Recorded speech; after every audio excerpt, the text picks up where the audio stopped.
Welcome to my podcast, Magic Brain Kicks. And this is a very green episode because it's all about trees and planting trees, especially in Europe.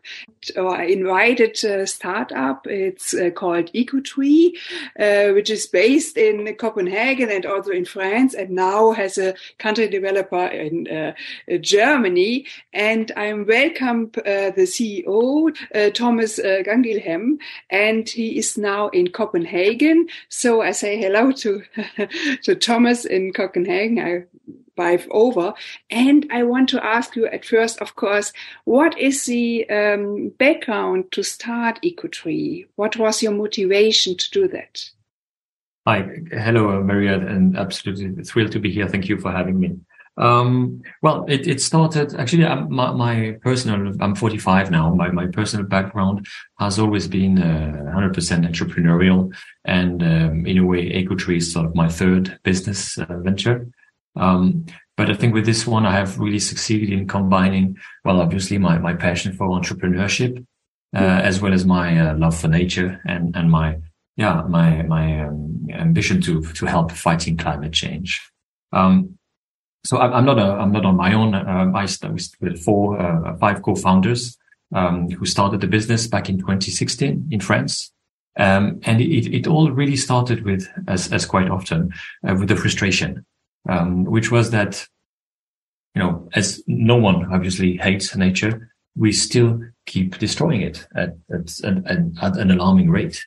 Mm-hmm. So our view on that is like, how is such a nonsense actually possible? And we realized that it is because there is a business model for nature to disappear. Not that we're looking for it, obviously, but this model that we have obviously developed around us in 2023 over the last couple of decades and centuries, in a way has enabled or has allowed nature to be destroyed, right? As a sort of collateral damage, as something that in a way comes with no cost. And so the only way we saw to come over that frustration and sort of stop that nonsense basically was to instead literally completely reverse the table and say, well, we need to find a way for nature to be restored, to be preserved. And we need to find a way for nature to be valued. So with this in mind, we have, we got actually inspired by the Scandinavian and German recycling system for used cans and bottles. It's called Pfand system in Germany, right? Because it's a fantastic way to actually monetize the act of recycling.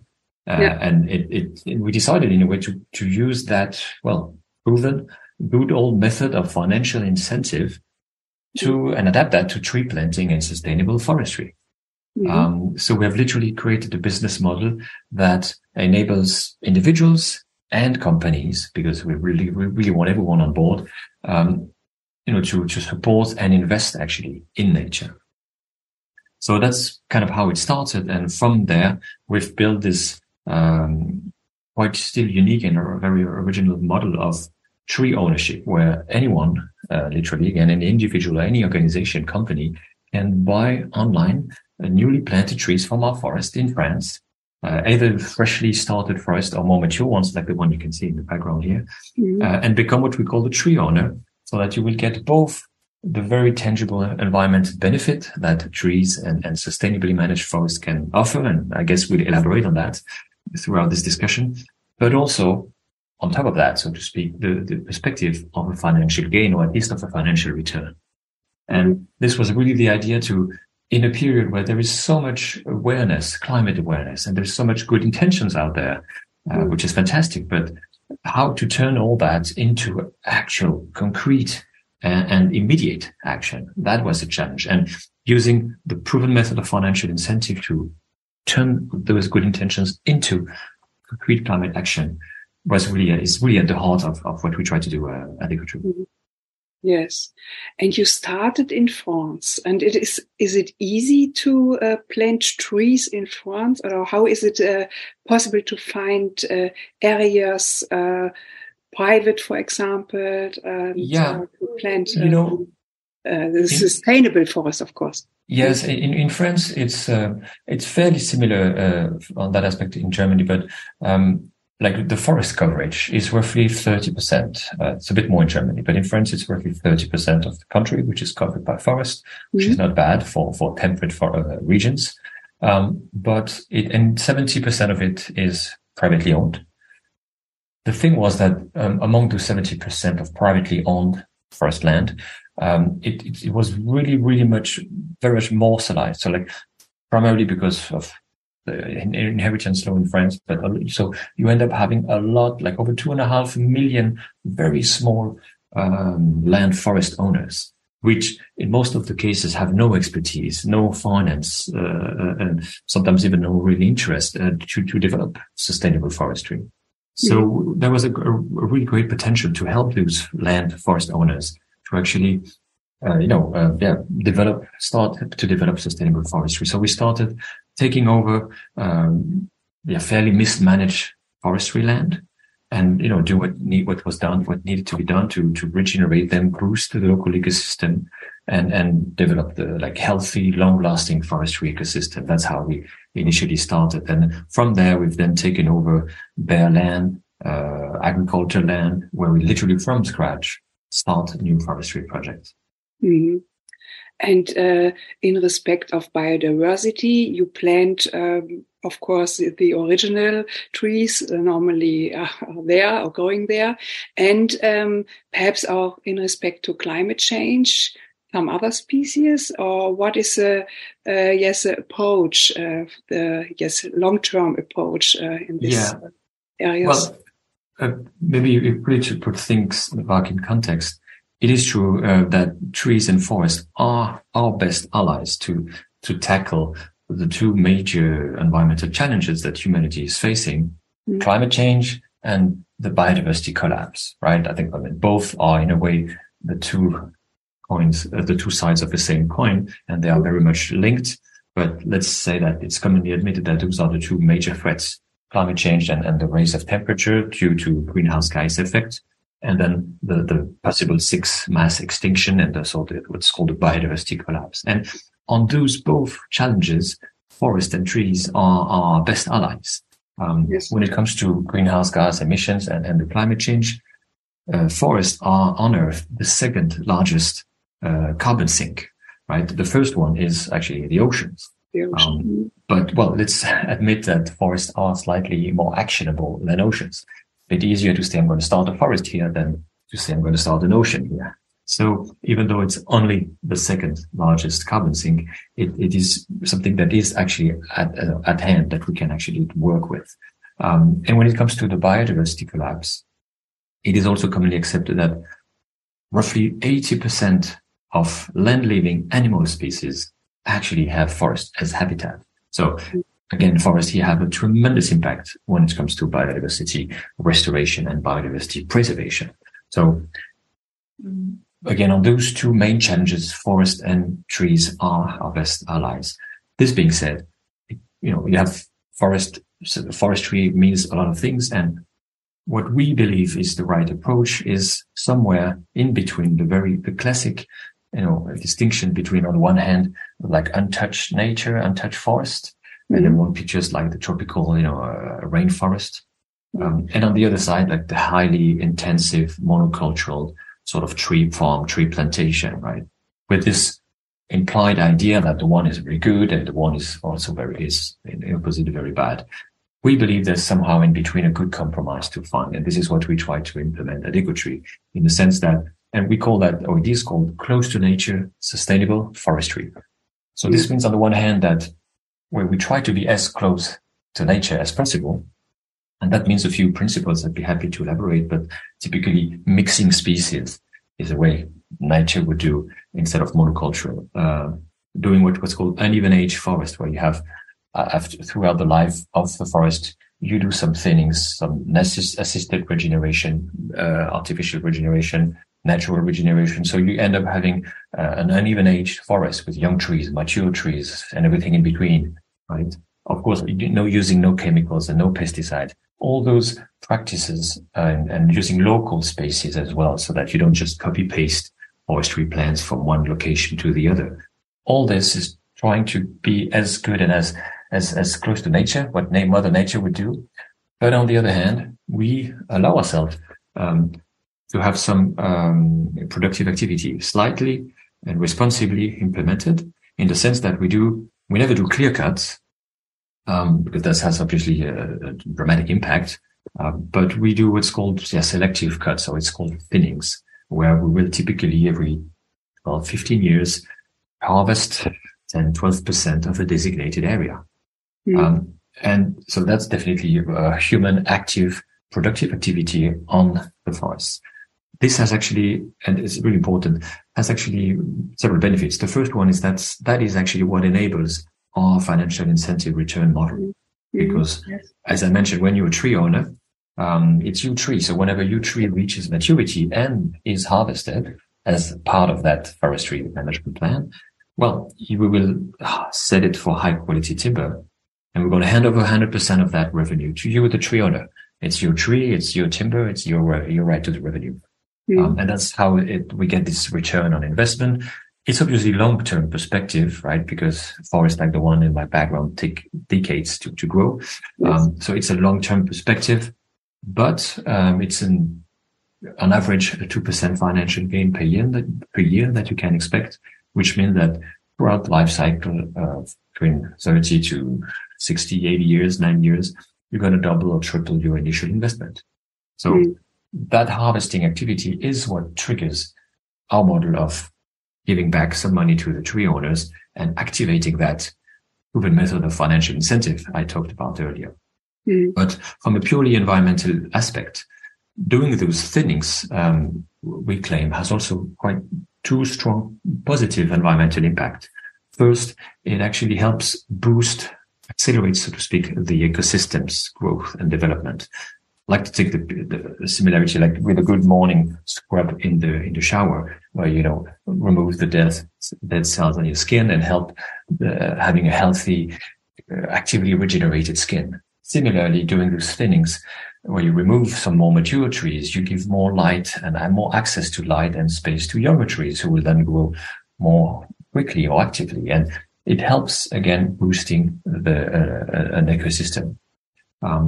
Not that nature necessarily needs that, but more because we need nature to go a bit quicker, to do more carbon sequestration and to quicker restore or preserve biodiversity. So it has a sort of a boost effect on the forestry ecosystem. And the second effect is called the substitution effect. It means that, well, whenever you produce timber is a fantastic commodity that humanity has been using since the very beginning. But which now has been replaced by other more polluting commodities. So every time you actually use timber rather than a more climate heavy commodity such as plastic, cement, or steel, well, you're actually having a positive impact as well on the environment.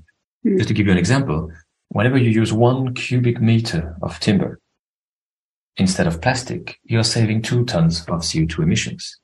And it goes up to 4 tons of saved CO2 emissions if you use 1 cubic meter of timber instead of cement or steel. So 4 tons, that's quite significant for those who are not familiar with what is 2 tons of CO2. An average European citizen has a yearly footprint on average of 8 to 12, you could say roughly, tons per year. So, saving 2 or 4 tons of CO2 emissions by using timber rather than plastic and cement or steel has quite a tremendous impact. So the substitution effect is actually something that is positive. And as much as people often say, oh, you cut trees, that's bad. Well, not necessarily. Again, if you do it responsibly and if you do it selectively and carefully, it can help, again, not necessarily Mother Nature herself. She doesn't need that, but nature helps us back, if you see what I mean. Yes. Yes, that sounds really cool. And of course, we have a relationship to trees, especially to forests. And therefore, to be a forest owner or a tree owner is a very cool relationship. And of course, with these benefits you explained, could be a long-lasting investment. And of course, a cool climate investment. But you are a very young company. You started, I think, 3 or 4 years. Okay, in France, and now you are in Denmark too, and also in Germany. Can you explain a little bit how you preserve the new planted forests? Because we now actually hear about forest fires, and of course, especially also in the Berlin area. Actually, we have a forest fire, and therefore it's not so easy to plant trees all over the world, but especially I would say now in Europe. Yeah, you're absolutely right. And I just, of course, want to highlight that we're talking about the natural asset, natural, Mother Nature. So there are natural risks, which even with our best intention in the world and our best expertise, we can't always control. So, I wouldn't certainly claim that whatever we do is going to be there for the eternity. We just try to limit or mitigate those natural risks. And I'd be happy to elaborate on that. When it comes to the development, something I'd like to mention is that we are a fully integrated forestry company. I like to joke about the fact that we are a startup that didn't start in a garage for once, but in the forest or in the woods. Yeah. And we are like above 100 teammates today, and a good 20% of us are forestry experts or forestry scientists or working directly with our forestry projects. So we design the projects, we implement them, we carry them out, we maintain them and all that. This being said, in our model, I mentioned that you can buy a tree online in a few clicks, right? And it starts at typically 15 euros per tree. So it may sound that you are far away from the $1 per tree, €1 per tree on many donation models, which some are good. That's not what I'm saying, but what's very unique with our model and those 15 euros that you pay is that, well, you get the ownership of it. So as I mentioned earlier, you get the right to the future proceeds, the future revenue associated to the trees. But to be fairly transparent, roughly in those 15 euros, you've got a roughly 30-35%, which is our gross margin. That's where we as a company make actually money to develop our business and our impact. We don't make money when you get the tree from the timber. That goes 100% to our tree owners. So out of those 15%, roughly 35% is our gross margin. Then another 30% is covering, well, obviously the operational cost of planting, land acquisition and all that. And the remaining 40%, and that is very unique, is sort of put on escrow account. It's frozen, so to speak. And that is something that is actually duly monitored by the financial authorities in the countries where we operate. I'd like to mention that. We have like public financial watchdogs looking at what we do, and that's a good thing. But those 40% basically are there to make sure that, again, there are going to be the long-term financial resources for your trees and that forest to grow. Because it's not just about planting trees in the ground. That's a good start. But I mean, we're only talking about significant environmental impact if those planted trees actually turn into a healthy and long-lasting ecosystem like the one you see in the background, right? And that implies having the long-term financial resources ready for that. Mm-hmm. And that's really quite unique that whenever you buy a tree today, you will have at least secure the financial resources for this tree to go through his expected life cycle. And this being said, and maybe also to close my answer to your question, when it comes to those natural risks, some of them or most of them are actually insurable, right? So we insure them, not in the classic sense of that you get 100% the money back if something happens, like when you insure your car or your bike or whatever, but more in the sense that you get a fee we get a fee for replanting and restarting a project that may have been damaged. But some of those risks like fire, flooding, storm, etc., are insurable. Two major risks are not insurable, and that would be diseases. And well, as you referred to, there are very, very critical and dramatic examples in Germany, in Europe, but in Germany typically these days with the bark beetle, and as well as drought, so drying out. Those two risks are not insurable, but we try to mitigate them by the type of forestry that we implement. Typically, as I mentioned, the fact that we mix species is one of the best way to actually mitigate that risk, because whenever a disease, a bacteria, an insect attacks a tree species, well, if you mix them, you will limit the impact of the damages. When you looked at in Germany, like roughly 55% of the forests are only with two tree species, two conifers, like spruce and pine. That puts the whole German forestry ecosystems quite at risk. So on the project that we aim to implement now in Germany, it is a lot about diversifying the type of tree species that should be there. And drought, similarly, we try to be very careful in the locations where we select. Obviously, when we plant in France, we don't plant in Provence. How much I personally like that region, but we don't plant there. We rather go in Bretagne or Pays de Loire or some other areas or northern part of Europe, where obviously the risk of drought is limited, or at least is not as accurate as it is in the southern part of Europe. Yes, but it comes to the north because especially in Berlin, some park areas, wonderful trees, old trees, 200 years old, are now facing the drought, and it's very hard to see how they suffer. No? Yes, and which is also why one of the actions that we implement on our forest is also typically like water, wetland restoration or water pond networking and all those kind of activities, because it helps again. It helps in increasing the resilience of the forestry ecosystem, because I mean forests and trees are extremely resilient. I mean they've shown that through the billion years of history, but they're not. Their resilience is not as quick as the pace of the climate change that we impose on them. So that's why it actually possibly in high danger, because the climate change simply goes too quick for the pace of their natural resilience. And that is a real issue, but which is really why in all the activities that we implement, it's equally important for us to optimize the carbon sequestration, because that obviously helps the tackle climate change. But it is for us equally important to address the biodiversity restoration and preservation. And a great deal of our activities are in typically restoring wetlands, installing, beehives to help pollinator populations. I mean, again, depending case by case, but it's really a 50-50 focus for us, even though it means sometimes making compromises. So if you have like a river crossing a land, well, we won't plant just, to the edges of that river. We leave typically 12, 15 meters on each bank, on each side, so we lose, you could say, some carbon sequestration performance, but we gain obviously a lot in terms of biodiversity restoration and preservation. So this is the type of compromise that, again, our experts, knowing the field, knowing the terrain, are trying to optimize. Yes.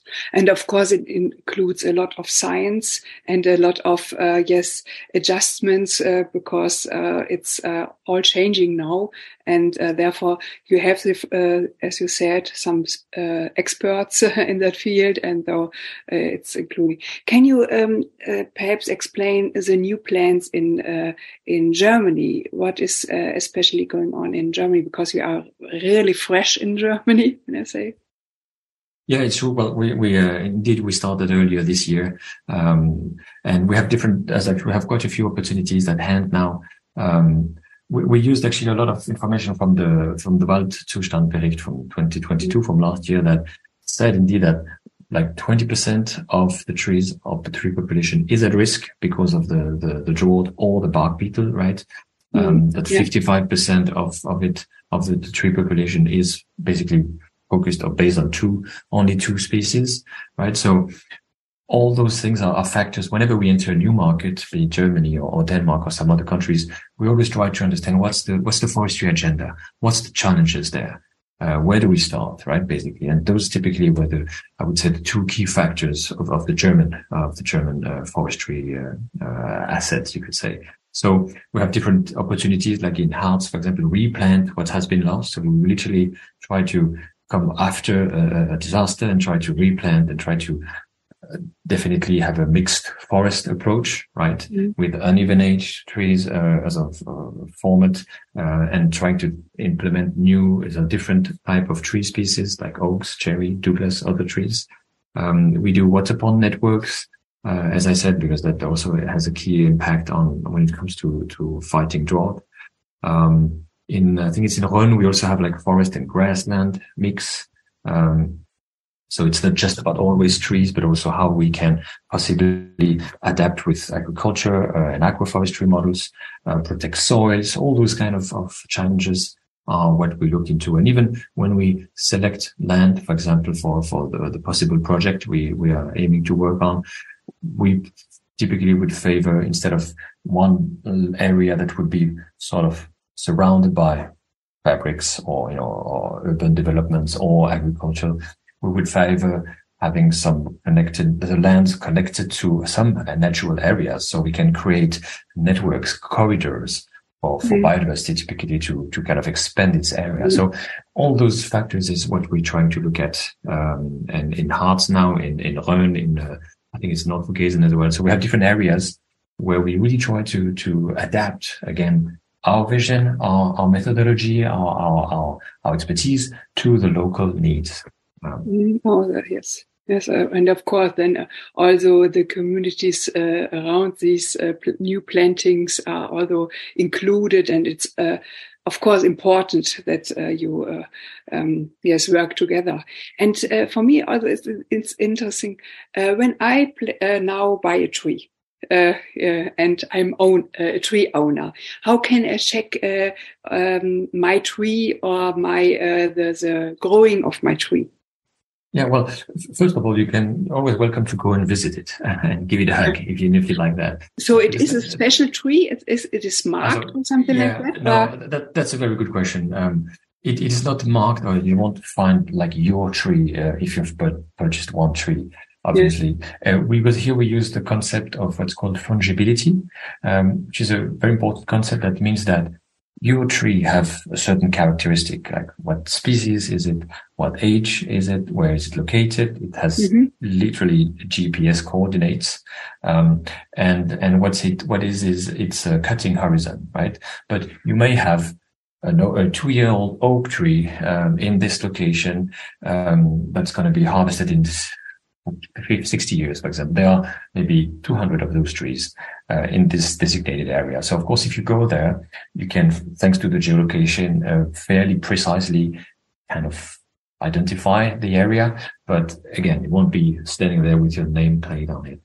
The idea is that you have one among those. So you don't have 3 or 0. You just have one if you've purchased one, but it is sort of mitigated with similar ones there. Right. One of the benefits is that, first of all, it's because it's practically impossible to count trees in a forest. I mean, is a newly self-regenerated little sapling 30 centimeters high, is that already a tree? Yes, no, who won't? I mean, it would be nonsense anyway. So first of all, technically seen, and also in terms of risk mitigation, as we talked earlier, this means that if you have 10 trees on an area with 5 other or whatever, X other core tree owners, well, if something happens and if a storm, for example, damages 30% of that area, you don't have then the question like, oh, mine fell down, so I lost my tree, but it helped protect you also. Oh, you lost your tree still there. That's unfair, whatever.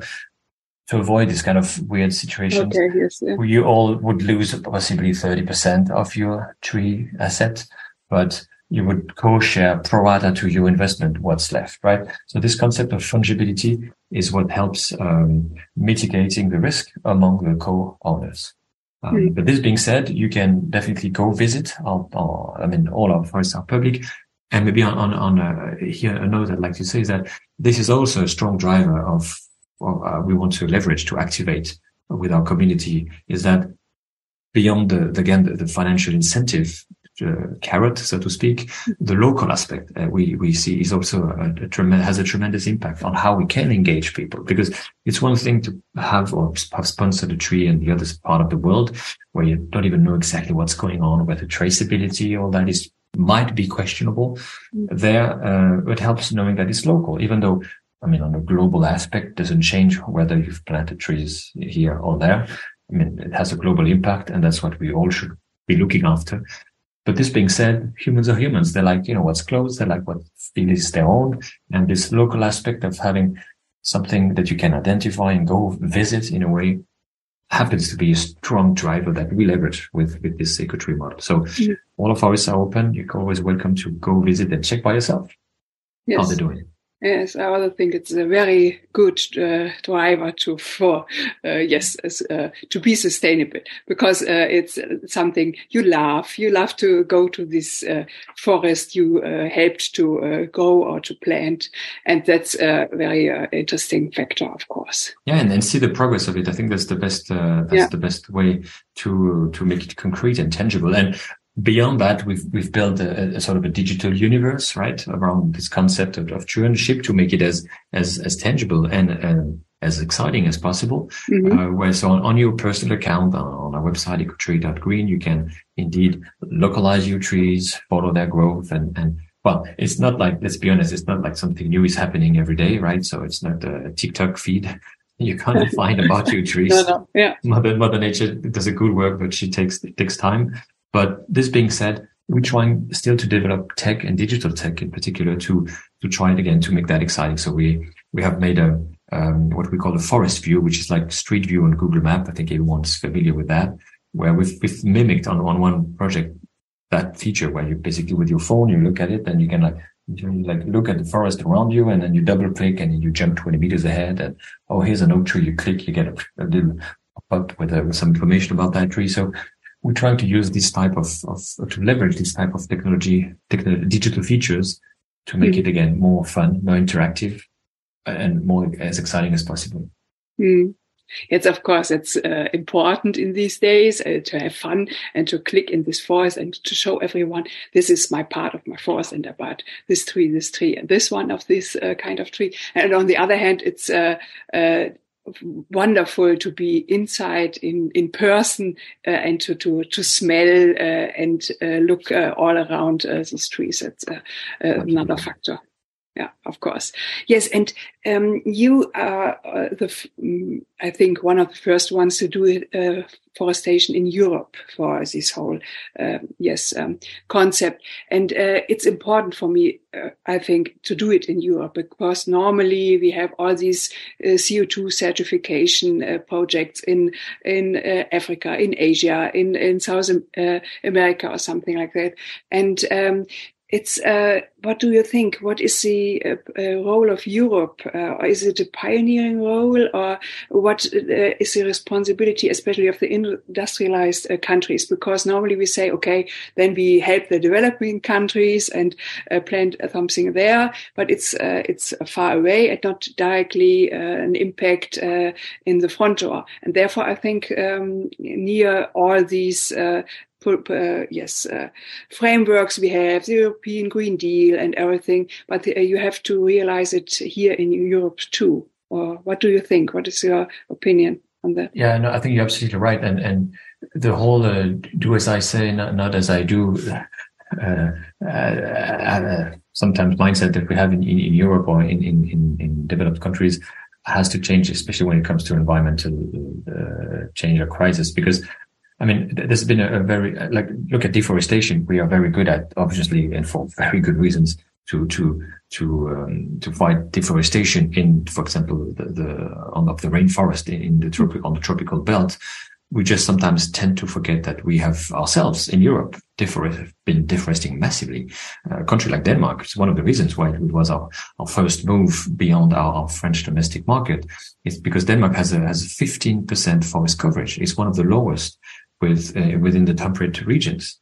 And it went even down in the beginning of 1805, 1810 or something. So 200 years ago, it went even down to 5% forest coverage because it has been massively deforested. So sometimes we tend to forget that. And I think it's a good reminder to keep that we do have a responsibility for sure. There was in 2020, there was for me, mind-blowing statistic coming from the Oxfam, organization that it's literally like a sort of a mirror effect.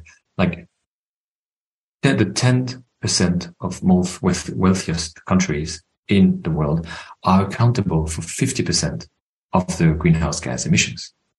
And the opposite, the poorest, you could say 15% of the countries are only accountable for 10% of the emissions. Yes. So we do have a massive, let's be honest about it, a massive responsibility. And we are not even the first ones to suffer from the dramatic consequences of climate change. In that same Oxfam report, if you look at the list of 10 countries that will first suffer from climate change, you find Bangladesh, you find South Sudan, Sierra Leone, Haiti, those countries who are among the poorest and the most struggling ones. They're not even responsible for that current situation, and that they are already the first one to suffer.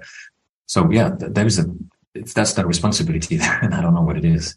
So I don't want to, it's not a question of self-inflicting pain or bad conscience, but let's just be honest and let's take action now. That's my point. And massively at scale. We need to take action now and at scale. Yes, I agree totally. And how do you have connections to the Scandinavian countries like Sweden or Norway and Finland, because they have a long tradition in forest management? The whole paper industry or other timber industry is located in this area. Yes, and there is there's a different forestry agenda. You could say they have if you look at is the northern part of Sweden or Norway or Finland, which is called the boreal or subboreal forests. Yes. Right? You have I mentioned the temperate forest, like the ones in Germany, in France, or even Denmark. You have the tropical belt, very well known, is 45-50% of the forest worldwide, and then you have roughly accounting for 2020 or between 25 and 30, I think, % of the worldwide forest is the boreal forest. So they have another type of challenge, which is that they are, for some industrial reasons, you mentioned paper heating industry and all that, but also for natural reasons, because, the conditions there do not allow any tree species to grow. So they are very monocultural. So there's a very high forest coverage, but here again, there is a biodiversity challenge.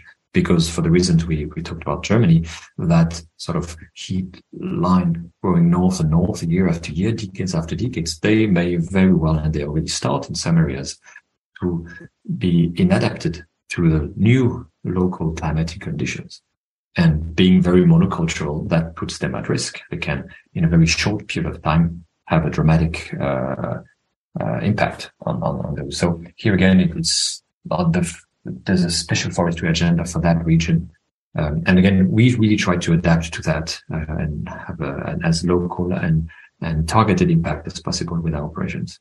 Yes, it's an important factor because the boreal forest is not just the northern part, but also some areas in Germany are boreal forests, because often I would introduce, you Germans have these fairy tale forest management because we love forests and we have this very close relationship, and it's a little bit different. It's a cultural thing, I would say, in Finland or Sweden or also when it comes to Canada, they also have this large forestry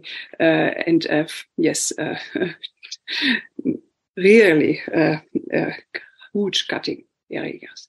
And but what is it? What you see for the future? Yes, we think this end of the Green Deal, this 2030 age. What do you want to do with EcoTree? Because you say, may the forest be with you. Yes, we are both wearing green today for the forest. Indeed. And what is your, how do you see the future for EcoTree, or what are your goals up until 2030? Well, we certainly want to have as much impact as possible, right? And that means onboarding as many people and organizations as possible, and have basically a positive impact on various ecosystems. That's really our compass.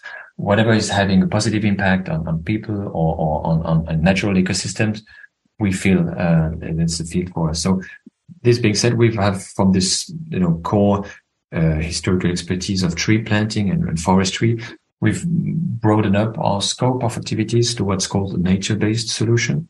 Because again, as much as there's a strong focus these days, at least for companies, on carbon credits and carbon sequestration and carbon sink, we, from the very beginning, and we still believe that we need to go beyond that, right? And as I said earlier, address to a similarly important level, like the restoration and biodiversity preservation. And then forests are a good playground for that, so to speak, but you can also have the marine environment, but you have wetland, peatlands. So we have broadened up our scope of activities to what's called, generally speaking, nature-based solution. And we want to be, at least in Europe, the biggest player in the next couple of days, and then spread further down geographically in as many markets and countries and regions as possible.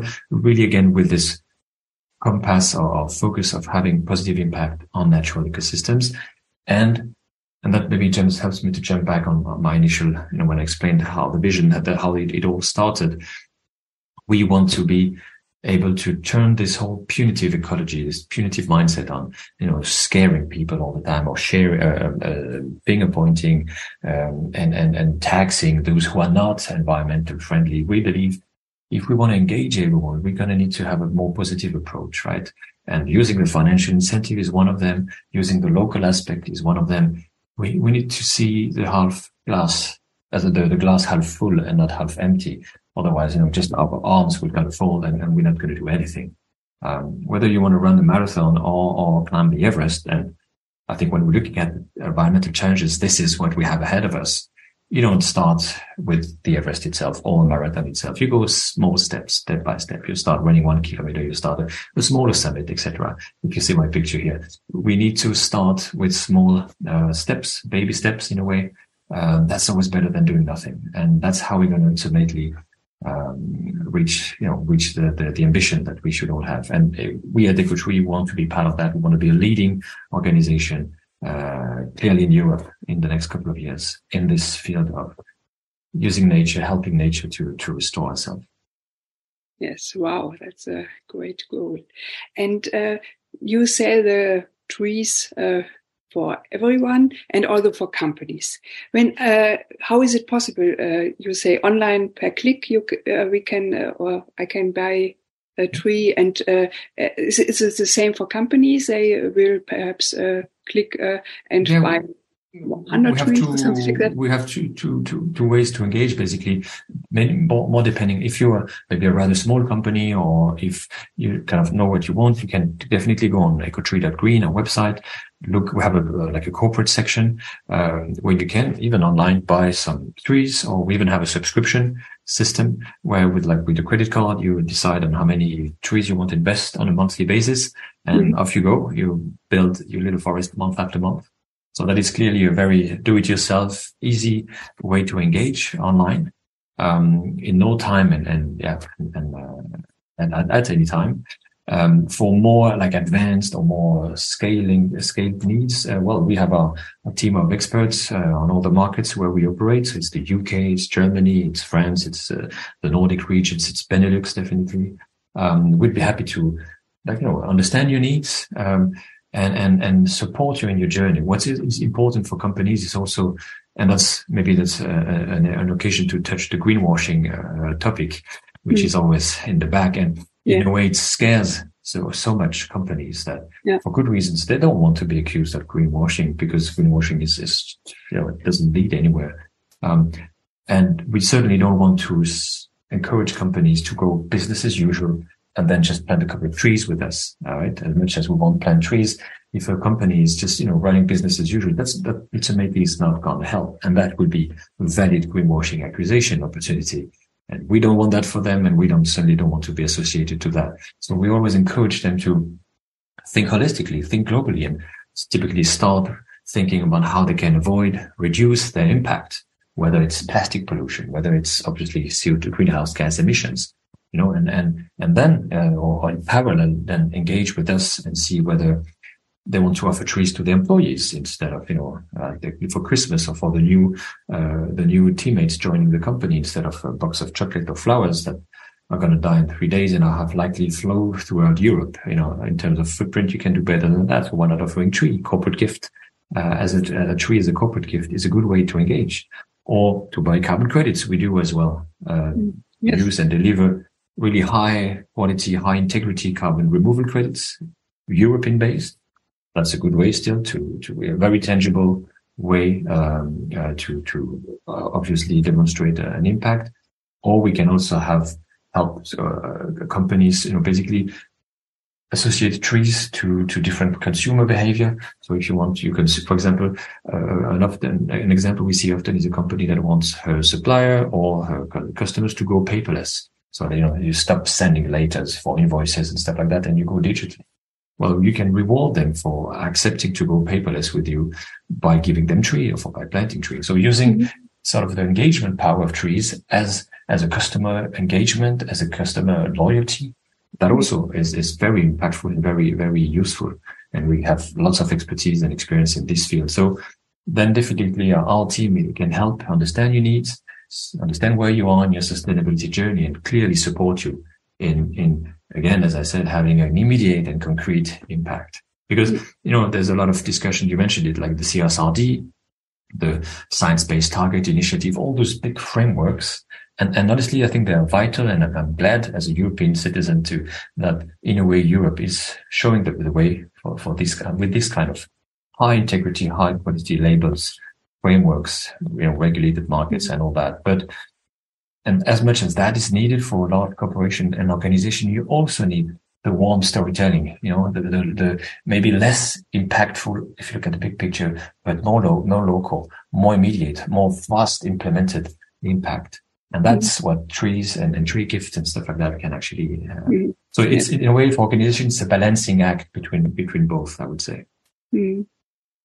Yes, thank you so much. And I agree totally. It's the direct impact. It must be local. It must be a little bit to be seen, and it must be emotional, so that you build a relationship to your going and to your future impact. And that's very important. And therefore, good success for EcoTree, and thank you so much that you explained all these, the holistic approach you have. Thank you. Thank you so much. And well, I can say one more time, may the forest be with you. Thank you so much. Yes, may the forest be with you. Thank you so much, Thomas. Bye-bye.